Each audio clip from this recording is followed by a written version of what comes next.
South ఇండియాలోని అతి తక్కువ ధరలకి రత్నాలనందించే ఏకైక సంస్థ 6JVR. ప్రస్తుతం మనం ఉన్నాం కోట్లపేటలో. ఇదేంటి అనుకుంటున్నారా? అవునండి, కోకాపేటలో. కానీ ప్రస్తుతం ఇది కోట్లపేటే. ఎందుకు అంటే ఎకరం భూమి ఇక్కడ ఏకంగా 151.25 కోట్లు పలికింది నిన్న హెచ్ఎండిఏ వేసినటువంటి వేలంలో. గతంలో చూసాం మనం 3 ఏళ్ల క్రితం 100 కోట్లు పలికింది ఇక్కడే ఎకరం భూమి. 3 రోజుల క్రితం ఏకంగా 135 కోట్లు. ఇప్పుడైతే నిన్న జరిగింది లేటెస్ట్గా వేలం, అంటే ఫ్రైడే రోజు. ఈ వేలంలో 151.25 అంటే 151,25,00,000 ఎకరం పలికింది. అది కూడా ఫ్లాట్ నెంబర్ 15, 16లో. మీకు నా వెనకాల కనిపిస్తుంది ఫ్లాట్ నెంబర్ 15. దీంట్లో 4 ఎకరాల 3 కుంటలు ఉండింది. తర్వాత పక్కకే ఉంది 16 ఫ్లాట్ నెంబర్, అందులో 5 ఎకరాల 3 కుంటలు. అంటే మొత్తం ఈ రెండిటి మీద వేసినటువంటి వేలం ద్వారా హెచ్ఎండిఏకి నిన్న ఒక్కరోజే 1,353 కోట్లు వచ్చింది. అసలు ఏంటిది, ఎంత రేట్లు ఉన్నాయి కోకాపేటలో భూములు? మామూలుగానే కోకాపేటలో భూములు చాలా ధరలు ఎక్కువ ఉంటాయి, రేట్స్ ఎక్కువ ఉంటాయి అని చెప్తూ ఉంటారు. బట్ ఇది మనం కంటిన్యూస్గా చూస్తూనే ఉన్నాము. అయితే లాస్ట్ మంత్ మనం ఇంకొక చోట చూసాము, రాయదుర్గం దగ్గర ఎకరం ఏకంగా 177 కోట్లకు పోయింది. అసలు వందల కోట్లలోనే భూములు పోతున్నటువంటి పరిస్థితి. ఇప్పుడు ఏదైతే మీకు కనిపిస్తుందో ఈ కోకాపేటలో ఉన్నటువంటి ఈ భూమికి ఇంత ధర పలకటం అనేది అసలు రికార్డ్. నిజంగా చెప్పాలంటే గతంలో కూడా మనం చూసాము, ఇది ఎక్కడ అసలు ఇండియాలోనే ఎక్కడా లేనటువంటి పరిస్థితి. ఇంత రేటు ఇండియాలో కూడా మనం చూడము, ఓన్లీ హైదరాబాద్లోనే కనిపిస్తుంది ఇది. ఈ మొత్తం 2 లేఅవుట్స్లో కలిపి, అంటే కోకాపేట లేఅవుట్లో ఉన్నటువంటి 15, 16.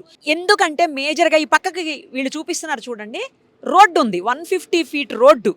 ఇటు ఈ సైడు అటు ఆ సైడు కూడా 2 వైపులా 150 ఫీట్ రోడ్డు ఉంది. దానివల్లే డెవలపర్స్ అందరూ కూడా నిన్న రియల్ ఎస్టేట్ వాళ్ళు వీళ్ళంతా పోటీ పడినటువంటి పరిస్థితి. నిన్న సాయంత్రం మొత్తం డే అంతా 10 గంటల పాటు జరిగినటువంటి వేలంలో మొత్తం హోరాహోరీగా జరిగింది ఈ వేలం కూడాను. అంటే ఎకరాకి 99 కోట్లు మినిమం ధరగా హెచ్ఎండిఏ నిర్ణయించినటువంటి పరిస్థితి. అది ఈ రేటుకి పోయింది. గుమ్మడి లక్ష్మీనారాయణ అనే వ్యక్తి, తర్వాత కార్తీష్ రెడ్డి మాడుగుల అనే వ్యక్తి, తర్వాత వెంట్రప్రగడ శరత్ అనే వ్యక్తి, తర్వాత శ్యామ్ సుందర్ రెడ్డి అనే వ్యక్తి కలిసి ఈ భూమిని కొనుగోలు చేశారని తెలుస్తుంది. తర్వాత 16 ఫ్లాట్ నెంబర్లో ఉన్నటువంటి 5 ఎకరాల 3 కుంటలు దాన్ని 147.75 కోట్లకి, అంటే 147,75,00,000కి గోద్రేజ్ ప్రాపర్టీస్ లిమిటెడ్ వాళ్ళు వేలంలో వాళ్ళు దక్కించుకున్నారనమాట. మొత్తంగా కోకాపేటలో ఈ 2-3 రోజుల్లో జరిగినటువంటి వేలంలో 2,710 కోట్లు హెచ్ఎండిఏకి వచ్చాయి. ఇక డిసెంబర్ 3 తర్వాత 5 2 డేట్స్లో కూడా ఇంకా కోకాపేటలో ఒక 2 ఎకరాలు, తర్వాత ఏమో మూసాపేటలో ఒక 15 ఎకరాల స్థలాన్ని కూడా హెచ్ఎండిఏ వేలం వేయనుంది. మరి అవి ఎంత రేట్లు పరుగుతాయో ఇక తెలియదు. అవి కూడా కోట్లలోనే ఉంటాయి, ఎందుకంటే ఆల్రెడీ 1 కోట్లలో చూస్తున్నాం కదా, ఇంత కోట్లలో. ఇప్పుడు ఇంత కోట్లు పెట్టి వీళ్ళు కొనిన తర్వాత దీన్ని ఏం చేస్తారు? డెవలప్మెంటే చెయ్యాలి, వేరే ఆప్షన్ ఉండదు కదా.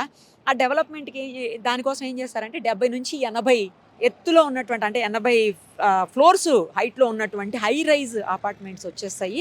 వాళ్ళకి వ్యూ కూడా బాగుంటుంది అంత హైట్లో ఉన్నప్పుడు. ఫ్లాట్ అంటే కట్టిన తర్వాత ఒక్కొక్క ఇంట్లో ఫ్లాట్లు 20 కోట్లు పెడతారో మరి. అలాంటి ఆ కెపాసిటీ ఉన్న వాళ్ళు ఇక్కడ కొనుక్కోగలరు. కాకపోతే ఏంటంటే నేను ఇందాకే చెప్పినట్టు పెద్ద పెద్ద రోడ్లు ఉన్నాయి. తర్వాత ఓఆర్ఆర్కి అత్యంత దగ్గర, వ్యూ ఒకటి మంచిగా ఉంటుంది. ఇక మరి వాటరు, డ్రైనేజీలు ఇవన్నీ కూడా అంత హైట్లో ఉన్నప్పుడు మరి అవన్నీ కూడా ఎలా చేస్తారో ఏం చేస్తారో మరి. తర్వాత గతంలో కూడా మనం చూసాము, దానికి కూడా చాలా హైట్లోనే ఉంది ఆ ఫ్లాట్ కూడా, అప్పుడు 100 కోట్లు పోయినటువంటిది. తీసుకున్నటువంటి వాళ్ళు ఎప్పుడు కడతారు? ఆ కట్టిన తర్వాత వచ్చేవాళ్ళు ఎవరు అంత పెట్టి కొంటారు? ఇవన్నీ వేసి చూడాలి. మొత్తానికైతే హైదరాబాద్లో రికార్డు స్థాయిలో వేలం ధరలు పలుకుతున్నాయి. హెచ్ఎండిఏ వేస్తున్నటువంటి భూముల వేలం ధరలు రికార్డు స్థాయిలో పలుకుతున్నాయి. గత కొద్ది రోజులుగా ఇది చూస్తూనే ఉన్నాం మనం. మరి రాబోయే 2, 3 తారీఖుల్లో ఉన్నటువంటి ఆ డేట్స్లో ఉన్నటువంటి మరి డిసెంబర్ నెలలో ఉన్నాయి. అప్పుడు ఎంత పోతాయో తెలియదు, చూద్దాం.